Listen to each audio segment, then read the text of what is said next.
hear God, it would solve the vast majority of problems. Jesus said that we would have trouble in this world, John 16:33. In the world you shall have tribulation, but be of good cheer, for I have overcome the world. Paul said, yea, all those who are godly in Christ Jesus shall suffer persecution. 2 Timothy chapter 3, verse 12. So even if you're seeking God, you are going to have some problems just because we live in a fallen world and people will come out and attack you. I'm not saying that you'll never have a problem, but I'm saying that most, I would say the majority of all of the problems that we face could be alleviated, could be avoided if we were to just hear the voice of God and listen and have Him speak to us. You know, I had a situation where I had 5 horses that I was keeping on a man's property, and I fenced the property for him, and he allowed me to keep my horses there. And he was a greeter at our church, and every time I went to church, he would just tell me, man, I love having your horses there. I don't have to mow the grass anymore, and he just loved it. And there was no reason for me to think that this guy had anything except thanks for me having those horses there. I wasn't paying for it, but he was getting benefit. I fenced the property for him, and my horses mowed the grass for him. But anyway, as I was praying, and I'll deal with this in more detail as we go through this, the Lord just spoke to me from John 16:13 and said He would show us things to come. And I got to praying and saying, Father, I really don't see things to come the way that I should. I know the way that You have provided. So I started asking God. And one of the first things He spoke to me, He says, you're going to need a new pasture for your horses.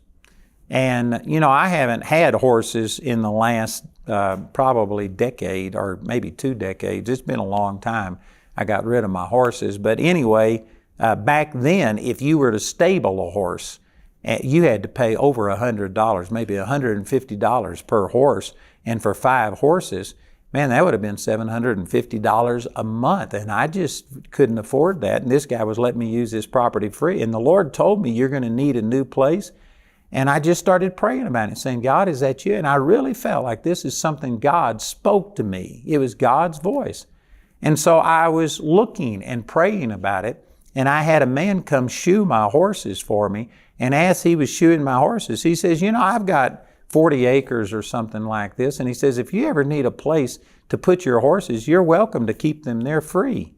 And when he said that, I said, well, now that you mention it, God told me that I'm going to need a new place. So I had already agreed, and I think it was on either Tuesday or Wednesday of the next week, I had already agreed to move my horses to this man's property.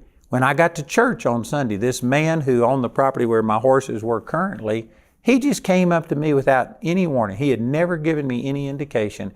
And he said, I can't stand those horses on my property any longer. You've got to have them gone by Wednesday of this week.